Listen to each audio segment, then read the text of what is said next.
విద్యా వినయ సంపన్నం వేతరాగం వివేకినం వందే వేదాంత తత్వజ్ఞం విధుశేఖర భారతీ పరివ్రాజకాచార్యవర్యా పదవాక్య ప్రమాణ పారావారపారేణ యమనియమాసన ప్రాణాయామ ప్రత్యాహార ధారణ ధ్యాన సమాధ్యష్టాంగ యోగానుష్ఠాన నిష్ఠా తపశ్చక్రవర్తే అనాద్య విచ్ఛిన్న శ్రీ శంకరాచార్య గురు పరంపరా ప్రాప్త షడ్దర్శన స్థాపనాచార్య వ్యాఖ్యాన సింహాసనాధీశ్వర సకల నిగమాగమ సార హృదయ సాంఖ్యత్రయ ప్రతిపాదక వైదిక మార్గ ప్రవర్తక సర్వతంత్ర స్వతంత్ర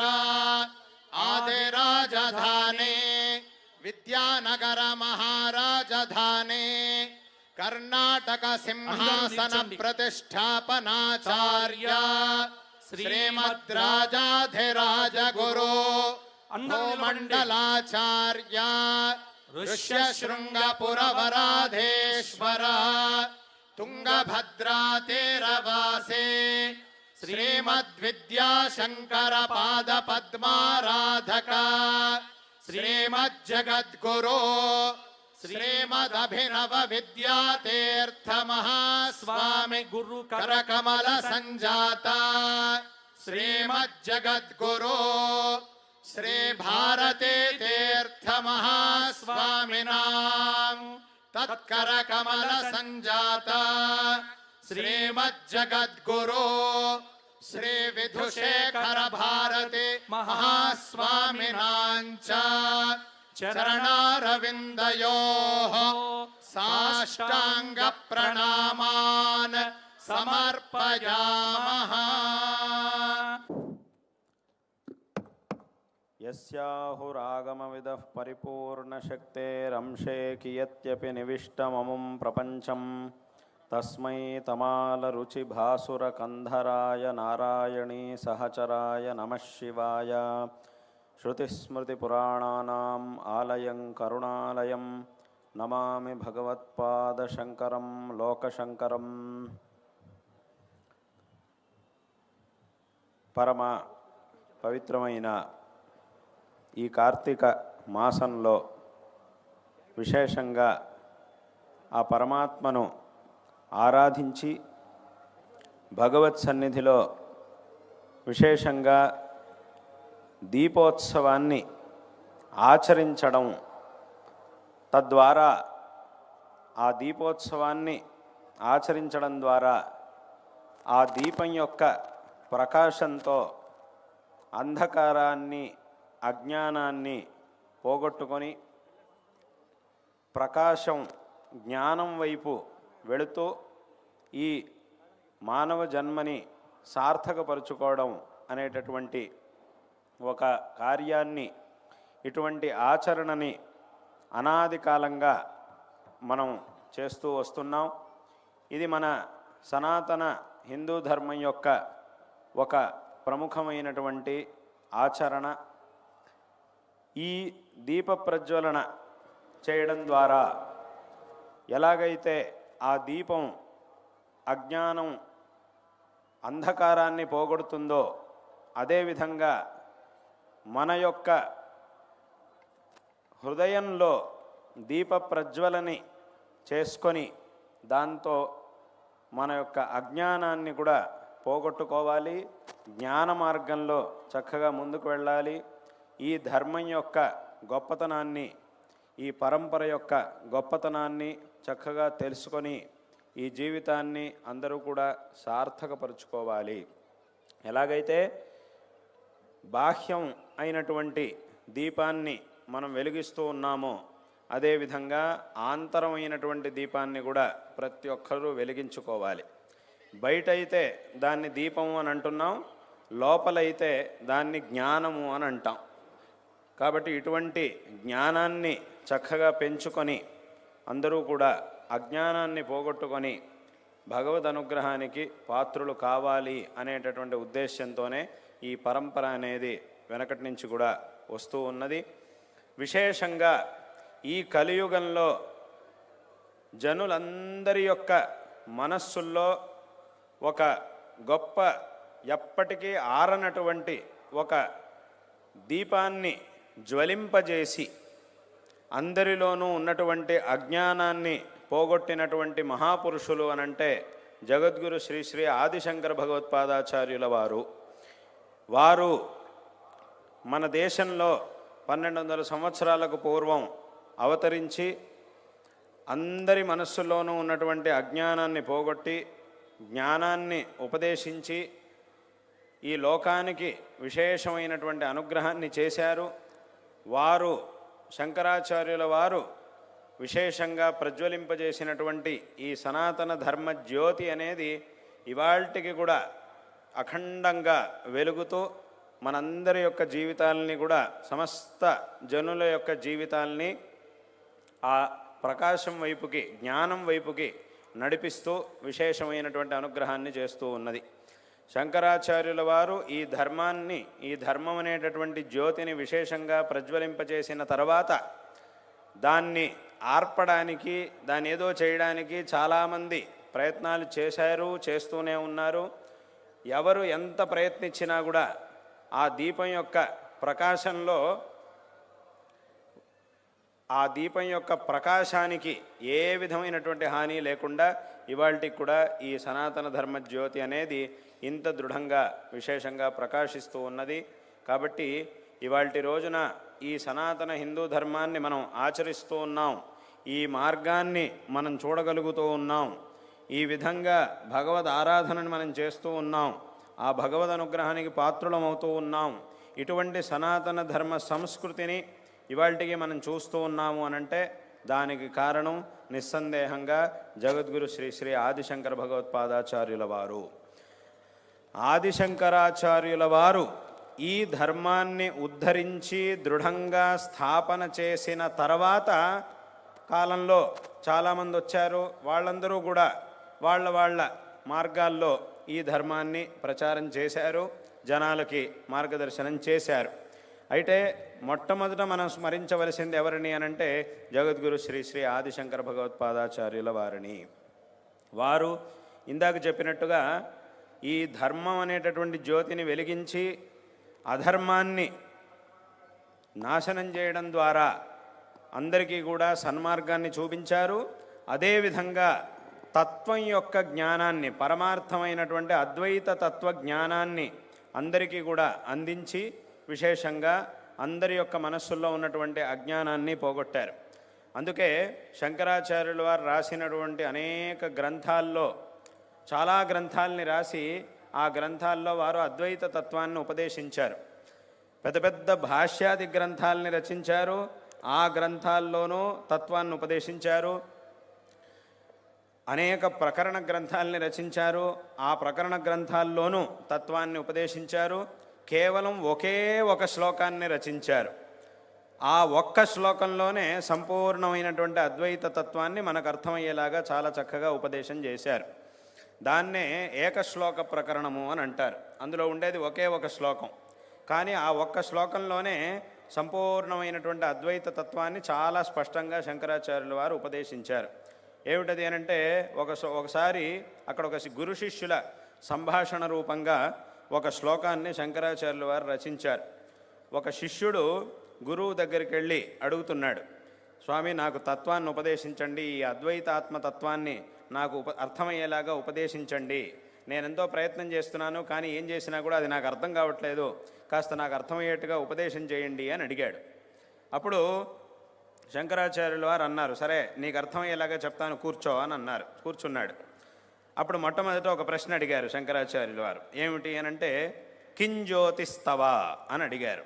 అంటే దీని అర్థం ఏమిటి అంటే, నువ్వు ఏదైనా ఒక వస్తువుని చూడాలి అనంటే ఏ వెలుతురులో నువ్వు ఒక వస్తువుని చూస్తావు, ఏ వెలుతురు యొక్క సహాయంతో నువ్వు ఒక వస్తువుని చూడగలుగుతావు అని ముందు శిష్యుడిని ఒక ప్రశ్న అడిగారు. అప్పుడు శిష్యుడు ఏం చెప్పాడు అనంటే భానుమాన్ అని సమాధానం చెప్పాడు. కింజ్యోతిస్తవ భానుమాన్ అహనిమే అన్నాడు. అలాగే అక్కడ అంటే దాని అర్థం ఏమిటి అంటే పగటిపూట ఏదైనా ఒక వస్తువుని చూడాలంటే సూర్యుడి యొక్క ప్రకాశంలో నేను ఏదైనా ఒక వస్తువుని చూస్తాను అని అన్నాడు. అప్పుడు అడిగారు, పగటిపూట సూర్యుడి ప్రకాశంలో చూస్తావు సరిపోయింది, మరి రాత్రిపూట ఎలా చూస్తావు ఏదైనా ఒక వస్తువుని అని అడిగారు. రాత్రవు అన్నప్పుడు ప్రదీపాదికం, ఈ దీపముల యొక్క సహాయంతో రాత్రిపూట నేను ఏదైనా, పగటిపూట అయితే సూర్యుడి యొక్క ప్రకాశంలో చూస్తాను, రాత్రిపూట అయితే ఈ దీపములు మొదలైనటువంటి వాటి యొక్క సహాయంతో వాటి వెలుగులో ఏదైనా ఒక వస్తువుని చూస్తాను అని అన్నాడు. అప్పుడు తర్వాత ఒక ప్రశ్న ఏమడిగారు అనంటే, ఈ సూర్యుడి యొక్క ప్రకాశంతోనో అథవా దీపం యొక్క ప్రకాశంతోనో మిగతా వస్తువుల్ని చూస్తున్నావు, కానీ సూర్యుడి యొక్క ప్రకాశాన్ని అథవా దీపాన్ని చూడాలంటే నీకేది వెలుతురు, ఏ వెలుతురుతో నువ్వు చూస్తావు? దీపాలు కూడా మన కంటికి కనబడుతున్నాయి కదా, వాట్లని ఎలా చూడగలుగుతావు అని అడిగారు. అప్పుడు శిష్యుడు కొంచెం ఆలోచించి చెప్పాడు, ఎందుకంటే ఒక దీపాన్ని చూడడానికి ఇంకో దీపం అక్కర్లేదు, కానీ అలాగని ఏమీ అక్కర్లేదు అని కూడా చెప్పడానికి వీల్లేదు. చూడాలంటే దానికి ఒక సాధనం కావాలి. ఏమిటా సాధనం అనంటే చక్షుహు అన్నాడు. నా యొక్క చక్షురింద్రియం అంటే నా కన్నులతో నేను ఆ దీపాన్ని అథవా సూర్యుడి యొక్క ప్రకాశాన్ని చూస్తాను. కాబట్టి మిగతా వస్తువుల్ని నాకు చూపించేది సూర్యుడి యొక్క ప్రకాశమో అథవా ప్రదీపముల యొక్క ప్రకాశమో అయితే, ఆ సూర్యుణ్ణి ఆ ప్రదీపాలని నాకు చూపించేటటువంటిది ఏది అనంటే నా కన్ను, నా కంటితో నేను వీటన్నిటిని కూడా చూస్తాను. అప్పుడు ఇంకో ప్రశ్న అడిగారు, సరే నా కన్ను అని నువ్వు అంటున్నావు, ఇప్పుడు కళ్ళు మూసుకున్నప్పుడు కూడా ఇప్పుడు కంటితో మిగతా వస్తువుల్ని చూస్తున్నాను, ఆ సూర్యుడిని కూడా చూస్తున్నాను, ఈ వస్తువులన్నింటినీ కూడా చూస్తున్నాను అంటున్నావు, అలాగని ఇప్పుడు కళ్ళు మూసుకున్నంత మాత్రాన ఇంకేమీ కనబడదు, అసలు ఇంకా మనకి జ్ఞానమే రాదు అని లేదు కదా. కళ్ళు మూసుకున్నప్పుడు కూడా కొన్ని విషయాలు తెలుస్తూనే ఉన్నాయి మనకి. కళ్ళు మూసుకున్నంత మాత్రాన ఇంకా అసలు ప్రపంచమే తెలియదు అని కాదు. కంటితో వేట్లనైతే చూస్తామో అవి మనకి తెలియకుండా పోతున్నాయి అంతే తప్ప, అలాగని ఏ వస్తువుల యొక్క జ్ఞానము మనిషికి లేదు అని కాదు. కళ్ళు మూసుకున్నా కూడా ఇంకా కొన్ని విషయాలు మనకి తెలుస్తూనే ఉన్నాయి, ఎందుకంటే మన ఆలోచన ఇంకా మనసులో జరుగుతూనే ఉంటుంది. కళ్ళు మూసుకున్నా కూడా మనసులో ఇంకా ఆలోచనలు జరుగుతూనే ఉంటాయి, రకరకాల విషయాల్ని మనం గుర్తు తెచ్చుకుంటూ ఉంటాం, ఆలోచిస్తూ ఉంటాం, తర్వాత ఏం చేయాలి అనేటటువంటి విషయాన్ని మనం ఆలోచిస్తూ ఉంటాం, అన్నీ చేస్తూ ఉంటాం. కాబట్టి కళ్ళు మూసుకున్నా కూడా మనలో ఆలోచనలు జరుగుతూనే ఉన్నాయి, ఇంకా చాలా విషయాలు మనకి తెలుస్తూనే ఉన్నాయి. కాబట్టి అక్కడ ఏమడిగారు అనంటే శంకరాచార్యుల వారు అడిగారు, నువ్వు కళ్ళు మూసుకున్నప్పుడు నీకు విషయాలు తెలుస్తున్నాయి కదా, ఆ విషయాల్ని ఎలా తెలుసుకుంటున్నావు అని అడిగారు. అప్పుడు శిష్యుడు సమాధానం చెప్పాడు, నాకు ఒక బుద్ధి అనేది ఉంది కదా, ఆ బుద్ధితో నేను ఆలోచించి అన్ని విషయాల్ని తెలుసుకుంటూ ఉంటాను అని చెప్పాడు. చక్షు తస్య నిమీలనాది సమయే కిం ధీహి అని అన్నారు. అప్పుడు మళ్ళీ దాని మీద ఇంకో ప్రశ్న అడిగారు. ఇప్పుడు ఏమన్నావు, నా యొక్క బుద్ధితో నేను కళ్ళు మూసుకున్నప్పుడు అన్ని విషయాల్ని ఆలోచించి తెలుసుకోగలుగుతున్నాను అని అన్నావు. అంటే అక్కడికి ఏమైంది, నా బుద్ధి అని అన్నావు. నా బుద్ధి అనంటే ఏమిటి, నేను ఒక ఆత్మస్వరూపుణ్ణి, నాకొక బుద్ధి అనేది ఉన్నది అని చెప్తున్నావు. అంటే అక్కడికి ఏమైంది అనంటే నా బుద్ధి అని అంటున్నాము అనంటే అక్కడికి నేను వేరు బుద్ధి వేరు అని అర్థం. ఇది నా ఇల్లు అనంటే దాని అర్థం ఏమిటి, ఇల్లు వేరు నేను వేరు, కానీ అది నాకు సంబంధించింది. వాస్తవంగా నేను వేరు నా యొక్క ఇల్లు వేరు, అథవా ఇది నాకు సంబంధించినటువంటి వస్తువు అని అన్నప్పుడు ఆ వస్తువు వేరు నేను వేరు. కానీ ఇది నాది అని ఎందుకు అంటున్నామంటే నా సంబంధం దాంట్లో ఉంది కాబట్టి. మిగతా వాటిని దేంట్లో అయితే మన సంబంధం లేదో ఇది నాది కాదు అంటాం, దేంట్లో అయితే మన సంబంధం ఉందో అది నాది అని అంటాం. కానీ దేన్నైతే నాది అని అంటున్నామో అది మనకంటే వేరైనటువంటి వస్తువునే ఇది నాది అని మనం అనగలుగుతాం. మనల్ని మనం ఎప్పుడు కూడా నాది అని అనలేము, ఎందుకంటే నేను అంటే నేనే అంతే. ఇక్కడ మళ్ళీ నేను అనడానికి ఇక్కడ మాటకు అవకాశమే లేదు. నా యొక్క వస్తువు అంటాం కానీ నా యొక్క నేను అని ఎక్కడ కూడా అనేటటువంటి మాటకు అవకాశం లేదు.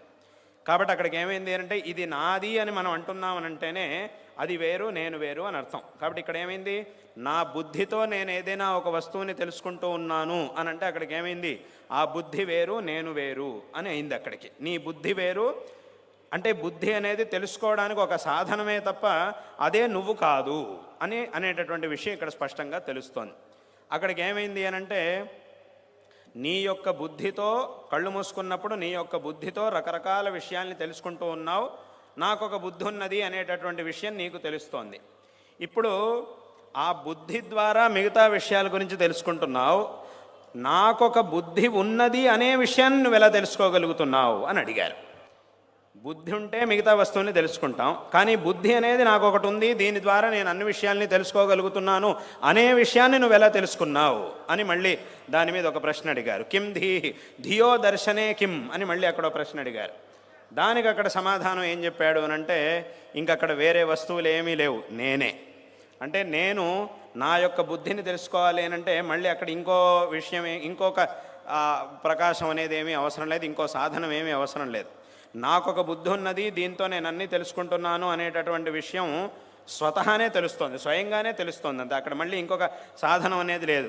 ఎలాగైతే బయట వస్తువుని చూడడానికి సూర్యుడి ప్రకాశం, సూర్యుడి ప్రకాశాన్ని చూడడానికి మన కళ్ళని అంటే కళ్ళను మూసేసినప్పుడు బుద్ధి అని ఎలాగైతే ఒక్కొక్క దానికి ఒక్కొక్కటి ఉందో, ఆ బుద్ధిని తెలుసుకోవడానికి నాకంటే వ్యతిరిక్తంగా ఇంకో వస్తువు అనేది లేనే లేదు అని అన్నాడు. కింతత్రాహం అని అన్నాడు. అక్కడ ఈ బుద్ధితో ఏదైనా అంటే బుద్ధి అనేది ఒకటి ఉన్నది అనే విషయాన్ని తెలుసుకోవాలంటే ఇక్కడ నీకేమిటి సాధనం అని అడిగితే అక్కడ శిష్యుడు సమాధానం చెప్పాడు, తత్ర అహం, ఇక్కడ నేను తప్ప నా యొక్క ఆత్మతోనే నేను తెలుసుకోగలుగుతున్నాను అని అన్నాడు. అప్పుడు చివరికి శంకరాచార్యుల వారు ఒక మాట అన్నారు, ఏమిటి? అతో భవాన్ పరమకం జ్యోతి అని అన్నారు. అంటే అక్కడికి ఏమైంది అని అంటే, ఒక వస్తువు చూడడానికి ఇంకో వస్తువు యొక్క ప్రకాశం, దాన్ని చూడడానికి ఇంకొకటి, దాన్ని చూడడానికి ఇంకొకటి, దాన్ని చూడడానికి ఇంకొకటి, ఇలా పరంపరగా మనం ఆలోచిస్తూ వస్తే చివరికి అది ఎక్కడికి వచ్చి ఆగుతోంది అని అంటే మన యొక్క ఆత్మస్వరూపం దగ్గర అది ఆగుతోంది. అక్కడికి ఏమైంది అని అంటే మళ్ళీ ఇంకా ఆత్మ అనేది ఏదైతే ఉందో దాన్ని తెలుసుకోవడానికి ఇంకో సాధనం అవసరం లేదు. ఎలాగైతే బయట వస్తువుని చూడడానికి ఇది, దీన్ని చూడడానికి ఇది, నేను కళ్ళు మూసుకున్నప్పుడు నా యొక్క బుద్ధి, నా బుద్ధిని తెలుసుకోవడానికి నా యొక్క ఆత్మ, నా ఆత్మని తెలుసుకోవడానికి అంటే నన్ను నేను ఆత్మ అంటే నేనే అని అర్థం. మళ్ళీ నన్ను నేను తెలుసుకోవడానికి ఇంకో సాధనం అవసరం లేదు. ఇప్పుడు ఎవరైనా మిమ్మల్ని నువ్వు ఉన్నావా అని అడిగితే ఒక నిమిషం ఎవరినైనా అడిగి చెప్తాను అని ఎవరు అనరు. నువ్వు ఉన్నావా లేదా, ఇక్కడున్నావా అక్కడున్నావా అని కాదు. అథవా అది కూడా సరే, నువ్వు ఇక్కడున్నావా ఎక్కడున్నావు, నువ్వు ఉన్నావా అని అడిగితే నువ్వు అనేటటువంటి వాడు ఒకడు ఉన్నాడా అని చెప్పి అడిగితే అప్పుడు వాడు కొంచెం ఆలోచించి చెప్తాను, అథవా ఇంకెవరినైనా అడిగి చెప్తాను, కాసేపు ఆగి చెప్తాను అని ఎవరు అనరు. నువ్వు ఉన్నావా అని అడగంగానే నేనున్నాను అనే అంటారు అందరూ కూడా.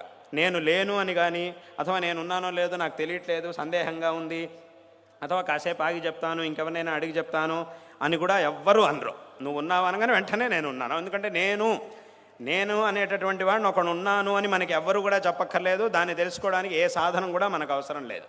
కాబట్టి ఈ ఆత్మని స్వయం ప్రకాశ వస్తువు, స్వప్రకాశ వస్తువు అని అంటారు. ఎందుకు అనంటే ఎలాగైతే మిగతా వస్తువుల్ని తెలుసుకోవడానికి ఇంకొక సాధనం అనేది మనకు కావాలో, మన యొక్క ఆత్మని మనం తెలుసుకోవడానికి, మనల్ని మనం తెలుసుకోవడానికి ఇంకొక సాధనం మనకు అవసరం లేదు. కాబట్టి అక్కడికి ఏమైంది అనంటే ఒక వస్తువుని తెలుసుకోవడానికి ఇంకోటి, దాన్ని తెలుసుకోవడానికి ఇంకోటి, దాన్ని తెలుసుకోవడానికి ఇంకోటి, అలా చివరికి అది ఎక్కడికి వెళ్ళి ఆగుతుంది అనంటే మన యొక్క ఆత్మస్వరూపం దగ్గర ఆగుతుంది. అక్కడ శంకరాచార్యులు వారు అన్నారు, అక్కడికి దీనికిది అనేది ఎక్కడికి ఆగుతోందో అదే నిజమైనటువంటి ఆత్మవస్తువు, అదే నీ యొక్క నిజమైనటువంటి తత్వము. ఇంకా దీన్ని మించినటువంటి తత్వం అనేది ఇంకోటి లేదు. జ్యోతి అతో భవాన్ పరమకం జ్యోతి. కాబట్టి ఇదే అసలైనటువంటి తత్వం. ఇంతకంటే ఇంకో తత్వం అనేది, ఈ ఆత్మతత్వం కంటే ఇంకో తత్వం అనేది లేదు. కాబట్టి దాన్ని నువ్వు తెలుసుకోవాలి.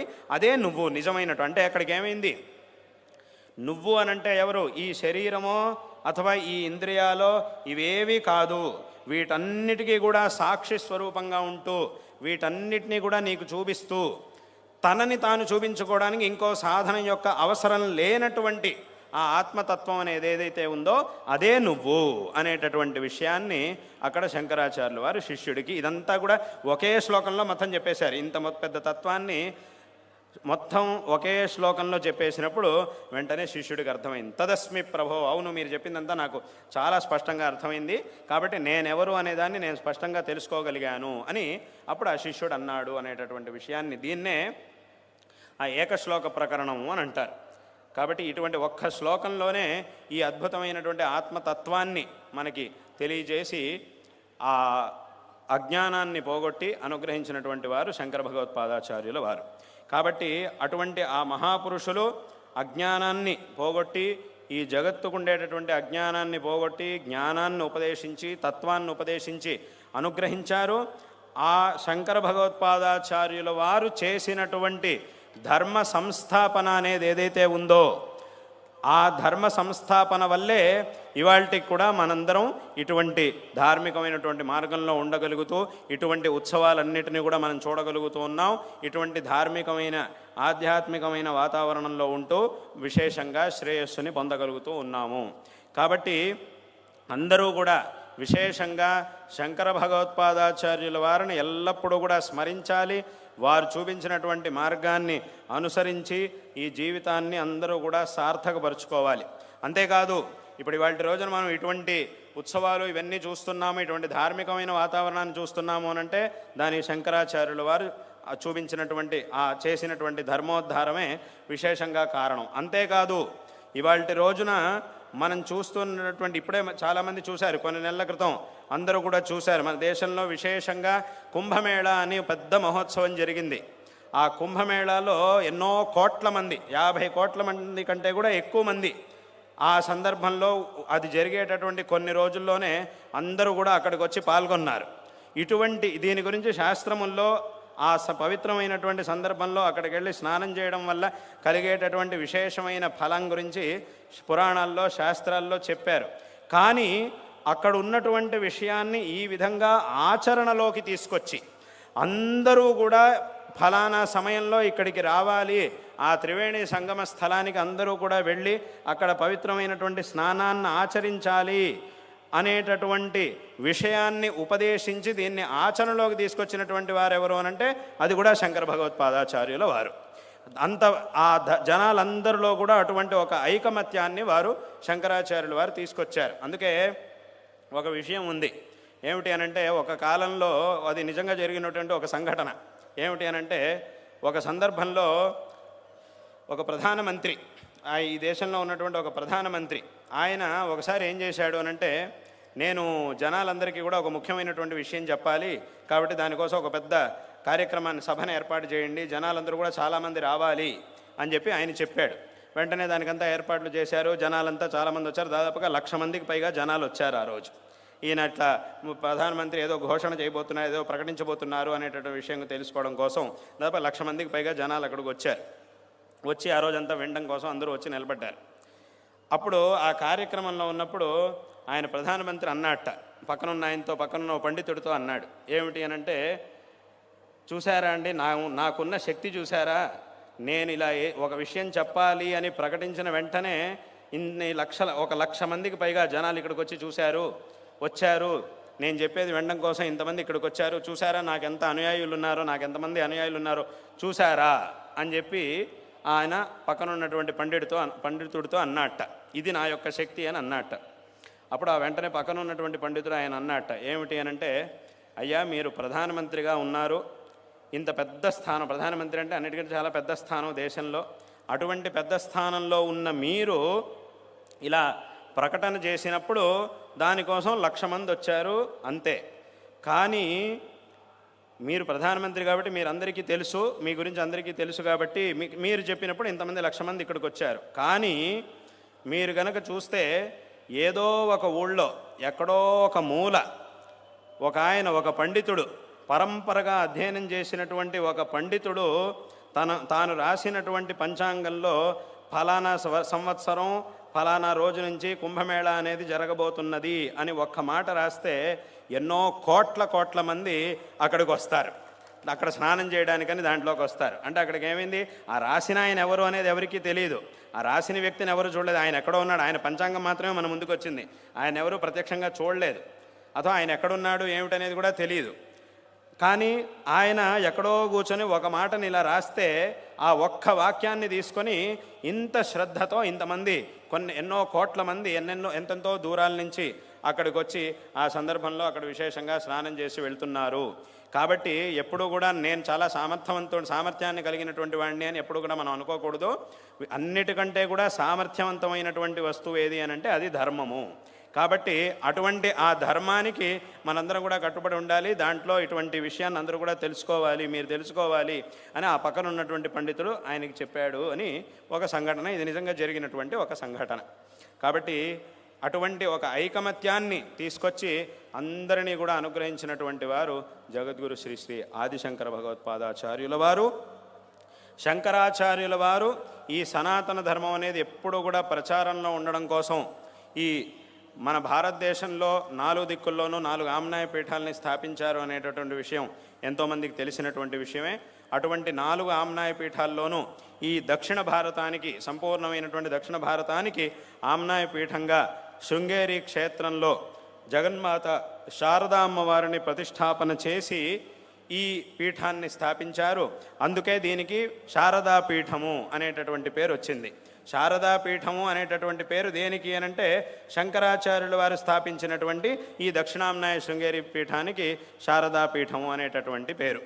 కాబట్టి ఇటువంటి పీఠంలో ఆరంభం నుంచి కూడా అవిచ్ఛిన్నమైన గురు పరంపర అనేది కొనసాగుతూ ఉన్నది.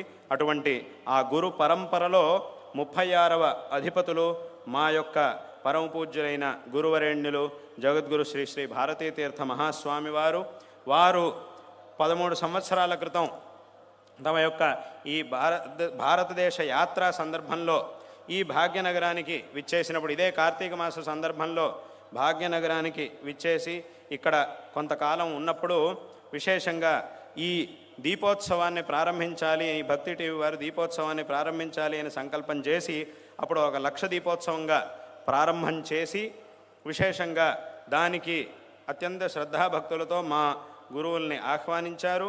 విశేషంగా అప్పుడు మా గురువరేణ్యులు ఇక్కడికి విచ్చేసి, ఇదే వేదికకి విచ్చేసి ఆ దీపోత్సవాన్ని తమ అమృత హస్తముల మీదుగా ప్రారంభించారు, ఉద్ఘాటన చేశారు.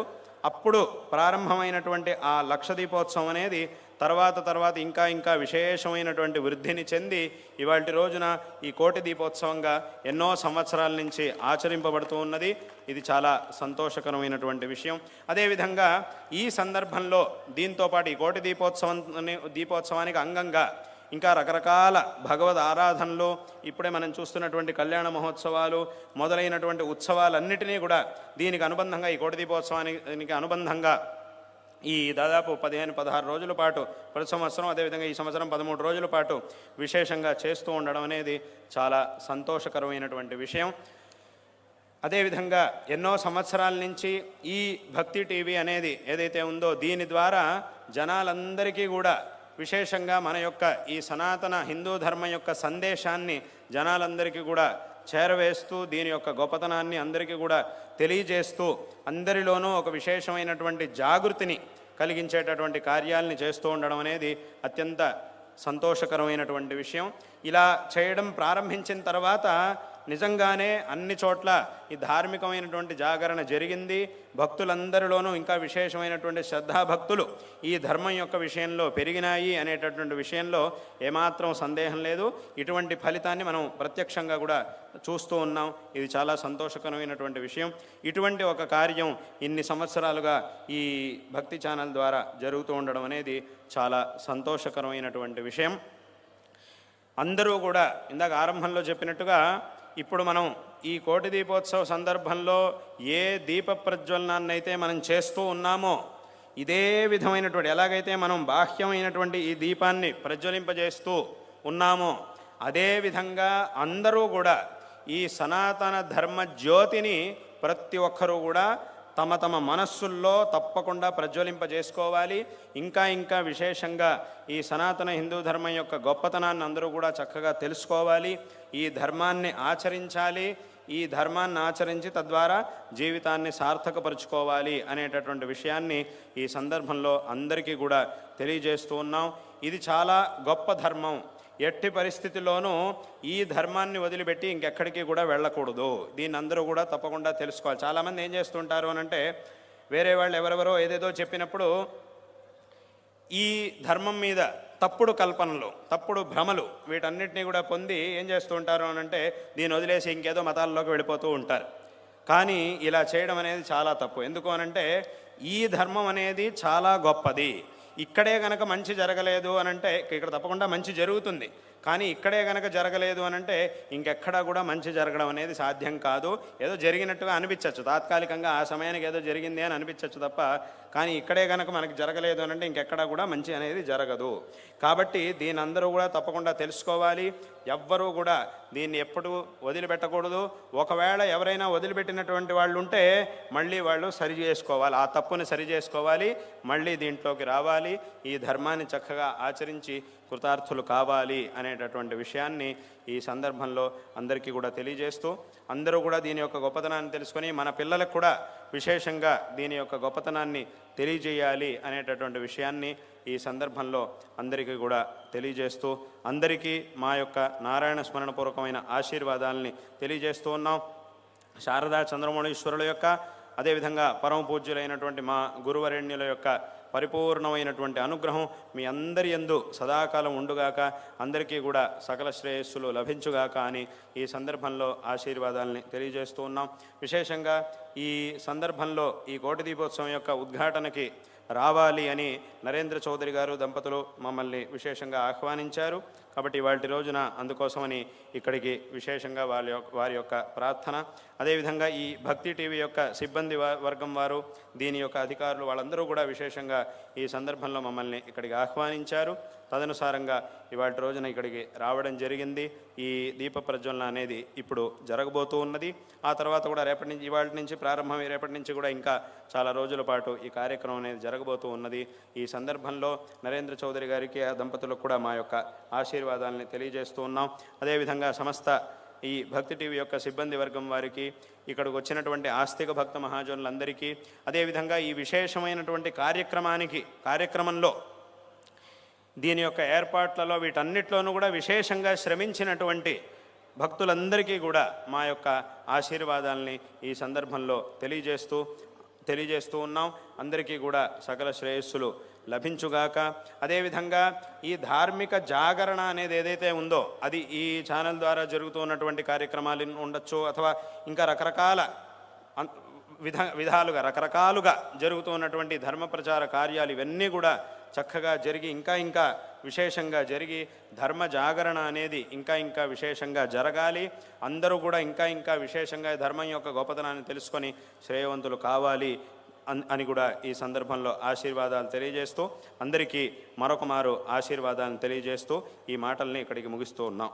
ఈ సందర్భంలో అందరికీ కూడా ఇప్పుడు చెప్పినట్టుగా ఈ లోకాన్ని విశేషంగా అనుగ్రహించినటువంటి వారు, ఈ సందర్భంలో మనం ఇటువంటి ధార్మికమైన వాతావరణంలో ఉన్నాము అనంటే దానికి విశేషమైనటువంటి అనుగ్రహాన్ని చేసిన వారు శంకరాచార్యుల వారు. శంకరాచార్యుల వారు ఎవరు అనంటే స్వయంగా ఆ శంకరుడి యొక్క అవతారం. ఆ శంకరుడే శంకరాచార్యుల వారుగా అవతరించి ఈ ధర్మాన్ని ఉద్ధరించాడు. కాబట్టి అటువంటి ఆ శంకరుడు, ఆ పరమేశ్వరుడు శంకరుల రూపంలో ఈ లోకానికి చేసినటువంటి విశేషమైన అనుగ్రహం అనేది ఏదైతే ఉందో దాన్ని మనం ఎంత మాట్లాడినా కూడా, ఎంతకాలం దాన్ని వర్ణించినా కూడా దాని యొక్క మహిమని మనం పూర్తి చేయలేము. కాబట్టి అటువంటి ఆ భగవంతుణ్ణి, ఆ భగవంతుడే అవతారం చేసినటువంటి శంకరాచార్యుల వారిని ఎప్పుడు కూడా మనం స్మరించాలి.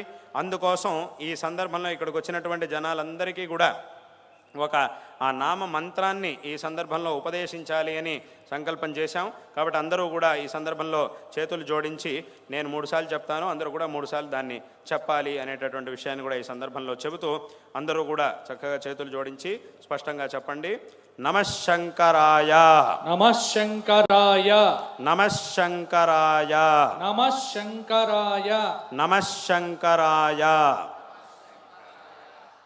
అందరూ కూడా ఈ నమఃశంకరాయ అనేటటువంటి ఈ మంత్రాన్ని ప్రతిరోజు తప్పకుండా 108 సార్లు జపించి ఆ తర్వాత మీ పనులు ఏవైతే ఉంటాయో ఆ పనులకు వెళ్ళండి. తద్వారా విశేషంగా ఆ భగవద్ అనుగ్రహం అందరికీ కూడా లభిస్తుంది.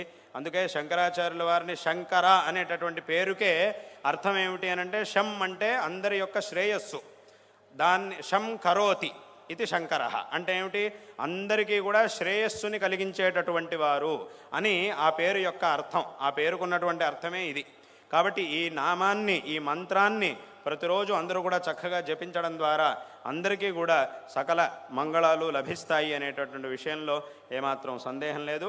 కాబట్టి దీన్ని అందరూ కూడా చక్కగా జపించి కృతార్థులు కావాలి అనేటటువంటి విషయాన్ని మరొక మారు చెబుతూ, మరొక మారు అందరికీ కూడా ఆశీర్వాదాన్ని తెలియజేస్తూ ఈ మాటల్ని ఇక్కడికి ముగిస్తూ ఉన్నాం. హర నమః పార్వతీపతయే, హర హర మహాదేవ.